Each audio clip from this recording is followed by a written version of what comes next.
नमस्कार। JCERT के DG school में आपका स्वागत है। बच्चों, क्या आपने कभी फुटबॉल मैच देखा है या फुटबॉल खेला है? फुटबॉल का मतलब क्या होता है? फुटबॉल यानी पैर से खेला जाने वाला बॉल के साथ जो गेम होता है, जो खेल होता है, उसे हम लोग फुटबॉल के नाम से जानते हैं।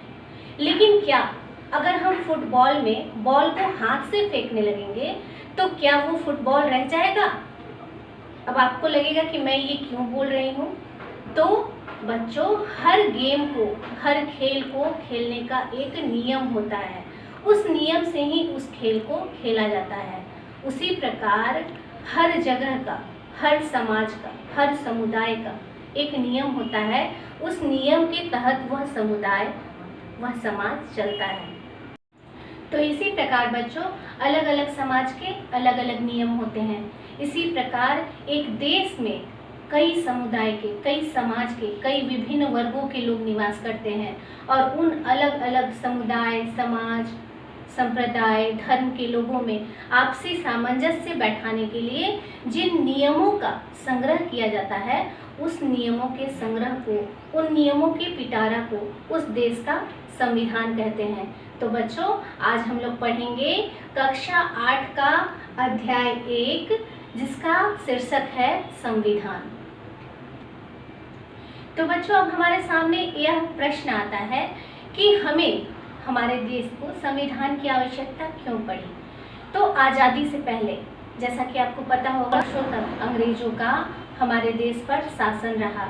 तो आज़ादी से पहले अंग्रेजों का शासन रहा, अंग्रेजों के नियम हमारे देश पे लागू होते थे और हमारी जनता, हम लोग उन नियमों से त्रस्त हो चुके थे। अंग्रेजों के अधीन रहते रहते हम लोग पूरी तरह से त्रस्त हो चुके थे। उन नियमों को मानना हमारे वश में नहीं था। उन नियमों में रहकर हम लोगों का विकास अवरुद्ध हो गया था। तो हमारे देश के उस समय के क्रांतिकारी नेताओं ने, महान व्यक्तियों ने मिलकर यह निर्णय लिया कि हम अपने देश को चलाने के लिए एक अलग नियमों का संग्रह करेंगे, जो कि हमारे देश के अनुसार होगा। और उन नियमों के संग्रह को हम लोगों ने संविधान कह करके बुलाया। तो बच्चों, सबसे पहले 1895 ईस्वी में बाल गंगाधर तिलक का नाम आपने सुना होगा। ये हमारे देश के प्रसिद्ध क्रांतिकारी नेताओं में से एक थे। इन्होंने स्वराज्य अधिवेशन में हमारे संविधान के लिए बात उठाई। उसके बाद 1936 में लखनऊ अधिवेशन में संविधान की बात उठी। 1922 में महात्मा गांधी ने हमारा संविधान, भारत का संविधान भारत के नागरिकों के इच्छानुसार होगा, यह इस बात पर बल दिया। और उसके बाद कांग्रेस के 1937 तथा 1938 के वार्षिक अधिवेशन में बार बार हमारे अलग संविधान की मांग की गई। 1945 में द्वितीय विश्व युद्ध की समाप्ति के बाद 1946 में अंग्रेजों ने भारतीयों की मांग के अनुसार कैबिनेट मिशन भारत भेजा और कैबिनेट मिशन की अनुशंसा पर भारतीय संविधान के निर्माण का मार्ग प्रशस्त हुआ और भारत में संविधान का निर्माण होने लगा। संविधान निर्माण के लिए संविधान निर्मात्री सभा का निर्माण हुआ, जिसमें यहाँ के सभी वर्गों को अपना अपना प्रतिनिधित्व प्रदान किया गया। संविधान उन नियमों का संग्रह है जिसे हर समाज के लोग एक साथ रहकर मानने के लिए बाध्य होते हैं और उन नियमों के अनुसार अपने देश को चलाते हैं। तो इस प्रकार बच्चों, हम लोगों ने जाना कि हमारा संविधान क्या है और यह कैसे बना। बच्चों, भारतीय संविधान विश्व का सबसे बड़ा लिखित संविधान है। यह विश्व का सबसे बड़ा संविधान है और लिखित भी है। भारतीय संविधान ऐसा संविधान है जो विश्व का सबसे बड़ा और लिखित संविधान है। आपको पता है बच्चों, भारतीय संविधान को बनाने में कितना समय लगा? भारतीय संविधान को बनाने में 2 वर्ष 11 महीने और 18 दिन का समय लगा। तब जाकर हमारी संविधान निर्मात्री सभा ने इस संविधान का कार्य पूरा किया, इस संविधान को बनाया, जो कि हमारे देश की रक्षा करता है।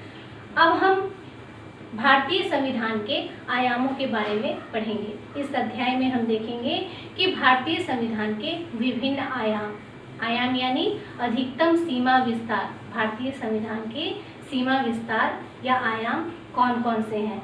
इन आयामों के रहने से ही भारतीय संविधान विश्व का सबसे शक्तिशाली संविधान बनकर उभर कर सामने आया है, जो विश्व के सबसे बड़े लोकतांत्रिक देश यानी भारत को चलाता है और सामंजस्यतापूर्ण चलाता है। और भारतीय संविधान का इसमें बहुत बड़ा योगदान है। बच्चों, हमारे देश में संघीय शासन व्यवस्था को अपनाया गया है। संघवाद, यहाँ पर एक नया शब्द हम लोगों के सामने आया कि संघवाद से क्या तात्पर्य है।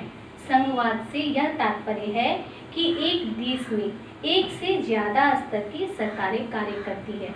जैसे बच्चों, हम लोगों ने देखा है कि हमारे गाँव में क्या होते हैं, गाँव में अगर झगड़ा होता है तो उसको सुलझाने के लिए, उसमें लोगों में सामंजस्य बैठाने के लिए ग्राम पंचायत है, यानी ग्रामीण स्तर पे ग्राम पंचायत। वैसे ही एक स्तर से ज़्यादा सरकारें कार्य करती हैं, वैसे ही राज्य स्तर पर अलग सरकार होती है, केंद्र स्तर पर अलग सरकार होती है।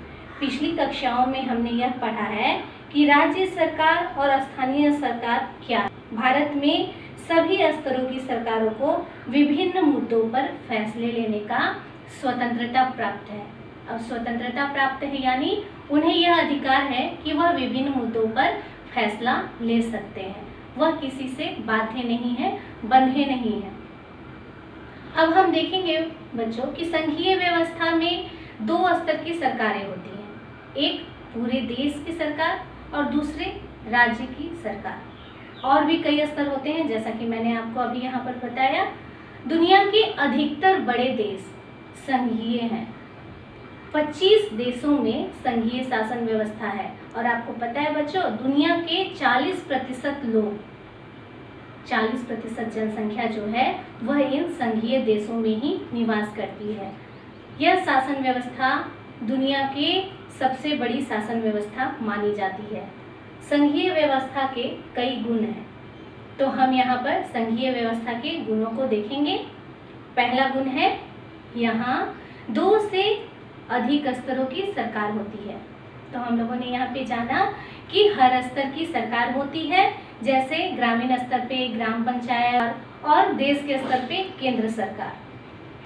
अलग अलग स्तर की सरकारें एक ही नागरिक समूह पर शासन करती है, यानी उन्हें कानून बनाने का, कर वसूलने का और प्रशासन करने का अपना अपना अधिकार क्षेत्र होता है। तीसरा पॉइंट है, विभिन्न स्तरों की सरकारों के अधिकार क्षेत्र संविधान में स्पष्ट रूप से वर्णित होते हैं। बच्चों, हमारे संविधान में शक्ति पृथक्करण का सिद्धांत दिया है। शक्ति पृथक्करण यानी यहाँ जो विभिन्न स्तर की सरकारें हैं उनकी शक्तियाँ बताई गई हैं, उनकी शक्तियाँ पृथक कर दी गई हैं। पृथक करना यानी अलग कर दी गई हैं। जैसे संघ सूची, संघ सूची में वैसे मामले हैं जो कि केंद्र सरकार उस पर अपने कानून बनाती है। इसमें आते हैं विदेशी मामले, बैंकिंग, संचार, मुद्रा इत्यादि। दूसरी सूची होती है राज्य सूची। राज्य सूची में राज्य स्तर की जो सरकार होती है वो कानून बनाती है। इन मामलों में आता है पुलिस, व्यापार, कृषि, सिंचाई इत्यादि। और तीसरी प्रकार की सूची होती है समवर्ती सूची। बच्चों, आपको पता है समवर्ती सूची वैसी सूची है जिस पर कि जो मामले इस सूची के अंतर्गत होते हैं इस पर कानून बनाने का अधिकार केंद्र को भी है और राज्य को भी है। इसमें आते हैं शिक्षा, वन, मजदूर संघ, विवाह, तलाक इत्यादि। अब आप कहिएगा कि जो नए मामले आए जैसे कंप्यूटर सॉफ्टवेयर, ये तो उस समय नहीं थे जब हमारे संविधान का निर्माण हुआ, तो इस सूची पर कौन बनाएगा कानून? तो इन विषयों पर कानून बनाने का अधिकार केंद्र सरकार को प्राप्त है। तो इस प्रकार हम लोगों ने देखा कि संविधान सरकार के हर स्तर के अस्तित्व और प्राधिकार की गारंटी और सुरक्षा देता है। चौथा पॉइंट है ये हम पढ़ रहे हैं यहाँ पर संघीय व्यवस्था के गुण। तो यहाँ पर हमारा चौथा पॉइंट है, संविधान के मौलिक प्रावधानों को किसी एक स्तर की सरकार अकेले नहीं बदल सकती है। यानी संविधान में जो भी मौलिक प्रावधान है उन्हें कोई भी संघ सरकार या राज्य सरकार अकेले नहीं बदल सकती है, दोनों में सामंजस्य स्थापित होना जरूरी है। पांचवा गुण है, सरकारों के बीच विवादों की स्थिति में सर्वोच्च न्यायालय निर्णायक की भूमिका निभाता है। बच्चों, सर्वोच्च न्यायालय का आपने नाम सुना होगा, जो कि निर्णय देता है। भारतीय संविधान में अगर किसी बात पर विवाद की स्थिति पैदा होती है या उत्पन्न होती है तो इस स्थिति पर सर्वोच्च निर्णय सर्वोच्च न्यायालय का होता है। छठा है, वित्तीय स्वायत्तता निश्चित करने के लिए राजस्व के अलग अलग स्रोत हैं। यानी सभी, केंद्र सरकार हो या राज्य सरकार हो, केंद्र स्तर की सरकार हो या राज्य स्तर की सरकार हो, उन्हें वित्त अलग अलग स्रोतों से प्राप्त होता है, इसीलिए उन्हें वित्तीय स्वायत्तता प्रदान की गई है। अगला पॉइंट है सातवां, देश की एकता की सुरक्षा तथा बढ़ावा, इसके क्षेत्रीय विविधताओं का सम्मान करना। भारतीय संघवाद के गुण हैं कि यह अपने देशों की स्वायत्तता की, एकता की सुरक्षा करता है और इसके क्षेत्रीय विविधताओं का सम्मान करता है। तो बच्चों, यहाँ पे हम लोगों ने 3 प्रकार की सूचियों का जिक्र किया। पहली संघ सूची, दूसरी राज्य सूची और तीसरी समवर्ती सूची। तो समवर्ती सूची वह सूची है जिस पर दोनों स्तर की सरकारें कानून बना सकती है, लेकिन अगर किसी मामलों में विवाद हुआ, समवर्ती सूची के किसी विषय पर अगर विवाद होता है तो केंद्र सरकार को यह अधिकार है कि वह जो कानून बनाएगा वही मान्य होगा। लेकिन कुछ मामलों में, जैसे जब राज्य स्तर की सरकार किसी विषय पर कानून बनाती है और उस कानून पर राष्ट्रपति का, भारत के राष्ट्रपति का हस्ताक्षर होता है, तो उस राज्य में वह कानून मान्य होता है। यानी हम देखते हैं कि संघवाद में विभिन्न कानूनों को, सभी कानूनों को मानने के लिए यहाँ के लोग सभी नियमों को मानने के लिए बाध्य होते हैं। तो बच्चों, हम लोग यहाँ पर देखते हैं कि संघवाद के 2 विशेष गुण होते हैं, आपसी सहयोग और साथ रहने पर सहमति। तो बच्चों, हमने देखा हमारे संविधान का एक प्रमुख आयाम संघवाद। अब हमारे संविधान का दूसरा प्रमुख आयाम है संसदीय शासन व्यवस्था। यानी हमारे संविधान में संसदीय शासन व्यवस्था की व्याख्या की गई है। अब यह संसदीय शासन व्यवस्था क्या है? तो संसदीय शासन व्यवस्था वैसी व्यवस्था है जिसमें कार्यपालिका और व्यवस्थापिका के बीच घनिष्ठ संबंध होता है और आपसी सामंजस्य होता है। कार्यपालिका और व्यवस्थापिका को जानने से पहले बच्चों हमें यह जानना होगा कि हमारे संविधान में सरकार के 3 अंगों का वर्णन किया गया है।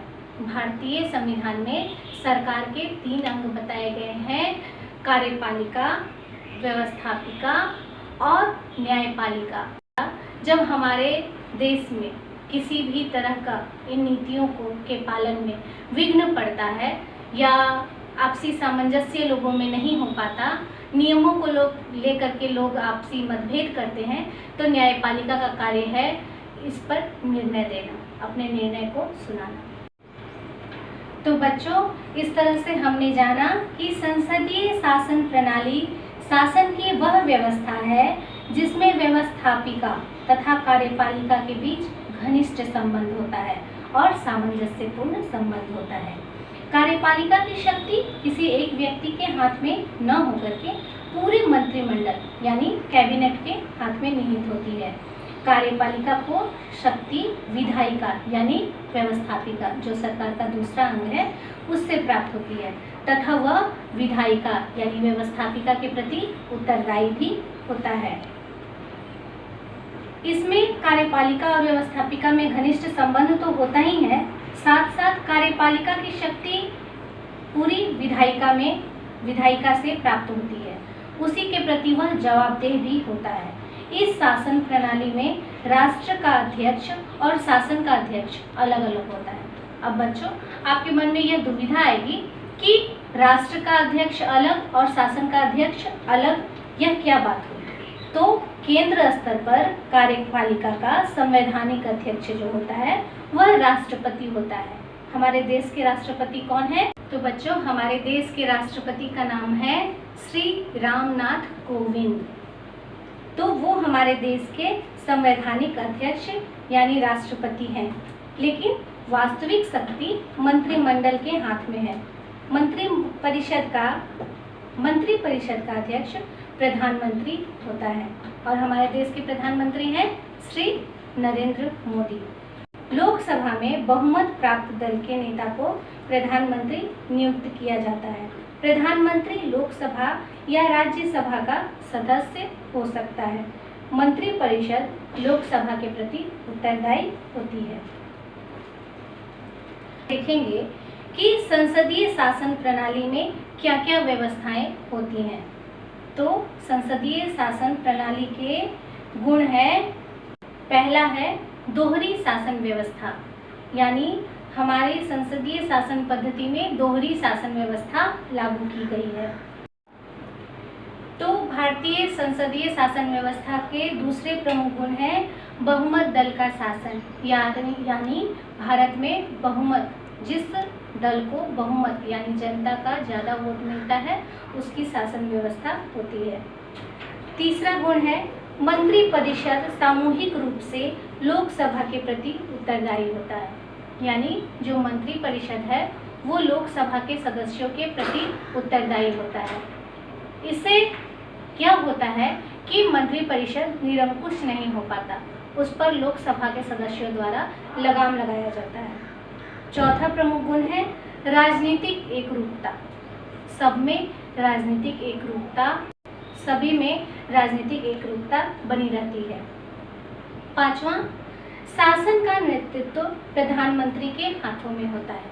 तो बच्चों, हम लोगों ने इसमें देखा कि शासन का जो नेतृत्व होता है वो प्रधानमंत्री के हाथ में होते हैं और राष्ट्रपति जो होते हैं वो नाम मात्र के प्रधान होते हैं। छठा प्रमुख गुण है इस व्यवस्था में तीनों की शक्तियों को एकीकृत किया गया है, यानी तीनों यानी कार्यपालिका, व्यवस्थापिका और न्यायपालिका, सरकार के जो तीन अंग होते हैं तीनों की शक्तियों को इसमें एकत्रित किया गया है। तो इस प्रकार बच्चों, हम लोगों ने संघीय सरकार और संसदीय सरकार के बारे में जाना, यानी संघवाद और संसदीय शासन व्यवस्था क्या होती है इसको विस्तार से जाना। ये थे हमारे संविधान के दो प्रमुख आयाम, जिनको हम लोगों ने आपके अध्याय के इस भाग में, इस अध्याय के अगले भाग में हम लोग संविधान के और कुछ दूसरे प्रमुख आयामों को देखेंगे और जानेंगे। अगले अध्याय में मिलते हैं। धन्यवाद।